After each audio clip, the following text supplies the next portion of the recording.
Rangers Eid के रोज Eid celebrate करती है, विंग के अंदर क्या सूरत हाल होती है, किस तरीके से बड़ा खाना बनाया जाता है, किस तरीके से अफसरान जवानों का जो जज्बा है उसको गरमाते हैं और किस तरीके से कराची में चैलेंज के साथ ईद सेलिब्रेट की जाती है, क्योंकि कराची पाकिस्तान का मुआशी हब है, कराची पाकिस्तान का सबसे बड़ा शहर है। कराची जहां मुबैना तौर पर तकरीबन 3 करोड़ से ज़ायद आबादी है, यहाँ पर लाइन ऑर्डर को कायम रखना और कराची का माजी आपके सामने है। कराची जहाँ पर अक्सर हालात ख़राब हुआ करते थे, फिर कराची आपने वो देखा, इस वक्त का कराची, आज का कराची, जहाँ पर आज कराची वाले अपने प्यारों के साथ, अपनी फैमिलीज़ के साथ बहुत आसानी से ईद की शॉपिंग कर रहे हैं, शॉपिंग मॉल्स में जा रहे हैं, ईद की मार्केट्स का रुख कर रहे हैं। इस वक्त आपको जब आप शॉपिंग कर रहे हैं, आप शॉपिंग मॉल्स में जा रहे हैं, बहुत आसानी से मूवमेंट कर रहे हैं, तो इसके पीछे एक लॉ एंड ऑर्डर की सूरत हाल है और पाकिस्तान रेंजर सिंध के जवान किस तरह से कराची में ड्यूटी सर अंजाम दे रहे हैं। ईद वाले रोज़ भी ड्यूटी के साथ साथ ईद को कैसे सेलिब्रेट करते हैं। आज के खसूसी प्रोग्राम में हम आपको दिखाएंगे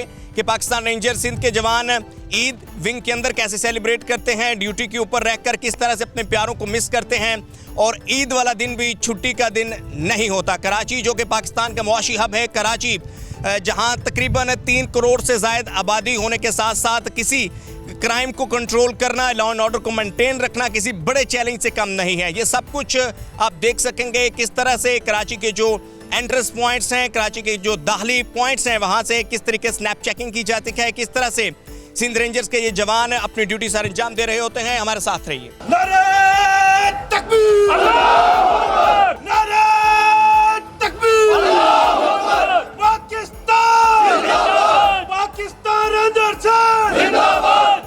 बल तुसिरूनल हयातद दुनिया ईमानन व इहतिसाबन गुफिर लहू सदक़ल्लाहुल अज़ीम व सदक़ रसूलुहुन नबियुल अजमईन।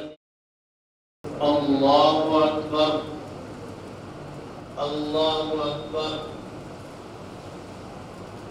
अल्लाहु अकबर,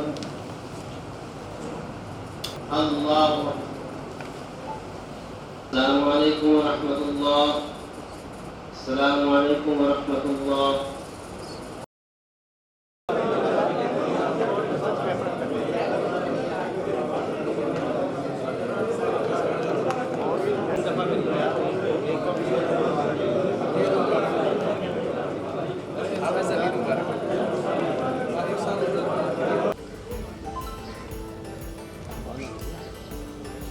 नमाज ईद की अदायगी के फ़ौरन बाद जवान जो हैं उन्होंने महाज संभाल लिया है और ड्यूटी पर जाने के लिए तैयार हैं। इनसे मालूम करते हैं कि आज ईद के दिन चूँकि किसी का ताल्लुक़ बलूचिस्तान से है, किसी का ताल्लुक़ KPK से है, किसी का पंजाब से है, किसी का सिंध से है, तो अपनी फैमिली से दूर ये किस तरह से मिस कर रहे हैं, किस तरीके से ईद सेलिब्रेट कर रहे हैं। अस्सलाम वालेकुम। वालेकुम अस्सलाम। रहमत भाई बताइएगा कहाँ से हैं आप? हमारा बेसिकली पंजाब से हैं। पंजाब कहाँ से? चकवाल से। चकवाल से, जी सर। तो आप बच्चे भी होंगे, यकीनन शादी हुई होगी? शादी की हुई है, बच्चे भी हैं, लेकिन हमारा ओवरऑल सब ख़ानदान इधर ही है। हम यही समझते हैं कि हमारा ख़ानदान इधर ही है, हम इधर ही ड्यूटी कर रहे हैं। इससे पहले जब आप रेंजर्स में नहीं थे तो एक उस वक्त ईद हुआ करती थी, एक आज ईद है, तो फैमिली से दूर कैसे फील करते हैं? फिर फैमिली को आप मिस भी करते होंगे? यकीन बात, फैमिली को तो हर बंदा मिस करता है, लेकिन ये हमारा वतन है, सबसे पहले वतन। यहाँ पर कैसे ईद सेलिब्रेट करते हैं? माशाल्लाह यहाँ पर बहुत अच्छी सेलिब्रेट करते हैं। यहाँ पर सारे हमारे भाई हैं मुसलमान। जी सैफुल्लाह, ईद मुबारक। कहाँ से हैं आप? हर मुबारक। मैं KPK डिस्ट्रिक्ट और से ताल्लुक़ रखता हूँ।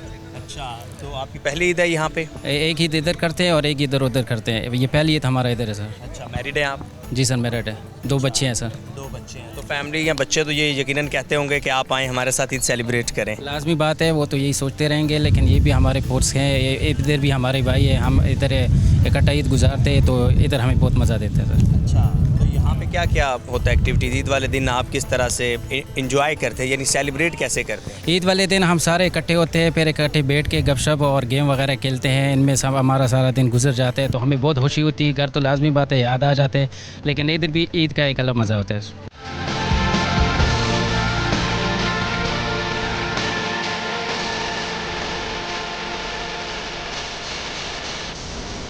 नमाज ईद की अदायगी के बाद अभी सलामी दी जाएगी और हमारे साथ wing commander lieutenant colonel Bilal sahab मौजूद हैं। अस्सलाम वालेकुम बिलाल साहब। वालेकुम सलाम। ज़ुहैब साहब खैरियत से हैं? जी जी अल्हम्दुलिल्लाह। पहले तो आपको ईद उल फितर की बहुत सारी खुशियाँ मुबारक। और आज हम देख रहे हैं कि विंग के अंदर जो ईद है उसकी क्या तरतीब होती है, क्या एक्टिविटीज़ होती हैं। जैसे अभी नमाज की अदायगी हुई तो इसके बाद क्या क्या होगा? ज़ुहैब साहब, पहले तो आपकी आमद का बहुत शुक्रिया। मैं सबसे पहले आपकी वसातत से पूरे पाकिस्तान और फिर अहलियान कराची को बहुत बहुत ईद मुबारकबाद कहना चाहूँगा। जहाँ तक ईद की नमाज के बाद अभी आप देखेंगे कि हमारी परचम कुशाई की रस्म होती है। हम परचम कुशाई के बाद हम अपने जो जवान ड्यूटियों पे मामूर हैं उनसे जाके मिलेंगे। उसके बाद हम एक आर्मी की और रेंजर्स की रस्म होती है कि जवानों के साथ मिल बैठ के हम खाना खाते हैं, उसको हम बड़ा खाना कहते हैं। तो बड़ा खाना एक स्पेशल किस्म का होता है, उसमें हम आपको लेके जाएंगे। उसके बाद हम आपको बाहर जो हमारे लोग सड़कों के ऊपर, मुख्तलिफ चेक पोस्टों के ऊपर और बैनुल-सूबाई सरहद के ऊपर जो ड्यूटीज़ वगैरह दे रहे हैं उस जगह पे मैं आपको लेके जाऊंगा और मैं आपको आज पूरी इनकी रूटीन के बारे में बताऊंगा। अच्छा सर, ईद जो है वो हर किसी की कोशिश होती है कि वो अपने प्यारों के साथ सेलिब्रेट करे, फैमिलीज़ के साथ। आप भी कभी फैमिली के साथ सेलिब्रेट करते होंगे। तो जब आप विंग में होते हैं तो क्या डिफरेंस होता है, फीलिंग्स क्या होती है, क्या महसूस करते हो? ज़ाहिर है बच्चे तो फिर बच्चे होते हैं, वो क्या लगे, वो तो कहते हैं कि आप पापा आएँ, आपने हमारे साथ करनी।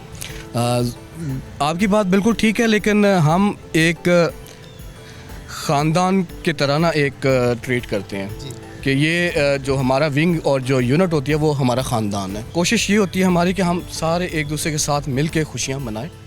और ईद के दिन स्पेशली मेरी कोशिश ये होती है कि और अपने जवानों के साथ रहूं ताकि उनका मोराल बुलंद हो, उनको अपने ख़ानदान को याद ना आए।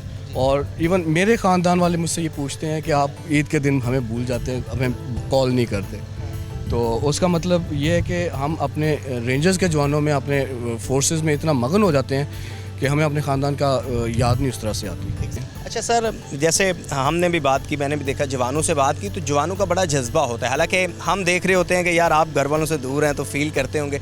तो आप अपने जवानों में ऐसी कौन सी चीज़ देखते हैं जब उनसे आप ज़ाहिर कन्वर्सेशन करते होंगे और वो आपको कहते होंगे कि नहीं सर ईद है तो फिर क्या हुआ, हम यहाँ पर भी खुशी से सेलिब्रेट करेंगे, लेकिन चूँकि फ़राइज़ सरअंजाम देना प्रायोरिटी है। तो ये जो हमारे हैं जवान में एक जज्बा है, ये जो स्पिरिट है, जो करंट है, इसको जब आप देखते हैं तो इसको आप कैसे एक्सप्लेन करेंगे? जी, सबसे पहले तो ये जज्बा हमें आता है हमारी नज़रिए से, जो ला इलाहा इल्लल्लाह मुहम्मद रसूलुल्लाह इस फ़ौज की बुनियाद है और जो नारे तकबीर इस फ़ौज की एक मोटिवेशन देता है। ये जज्बा इस फ़ौज में इन दो बुनियादों से आता है। जब ये आपको मालूम होता है कि आपके पीछे, आपकी बैक के पीछे, आप अगर किसी भी मुश्किल हालात में हैं, आप अगर थरपारकर में सिंध रेंजर्स के जवान ड्यूटी दे रहे हैं, पाकिस्तान मसल्लह अफ़वाज के जवान ड्यूटी दे रहे हैं, अगर आप कश्मीर में सख्त गर्मी में हैं, तो अगर आपके पीछे कौम है और आपको अंदाज़ा है और आपको मालूम है कि, और आपने देख भी लिया कि हालिया जब ऑपरेशंस हुए और बल्कि हमने जो बुनियानुल मरसूस जो हमने भारत को जिस तरह से नाकू चने चबवाए, तो एक तारीख रकम की। और यही जज्बा होता है जब हम, वही मैं सर से भी मालूम कर रहा था कि चूँकि जवान जो हैं वो फील नहीं करते कि वो घर वालों से दूर हैं या उन्हें कोई ऐसी फीलिंग हो कि वो बड़े परेशान हैं। यकीनन घर वालों को याद आती है, लेकिन जब वो ये देखते हैं कि एक बड़े कॉज के लिए, एक बड़े मोटिव के लिए, मकसद के लिए वो यहाँ पर मौजूद हैं। सब्सक्राइब करें और बेल दबाएं ताकि कोई खबर रह न जाए।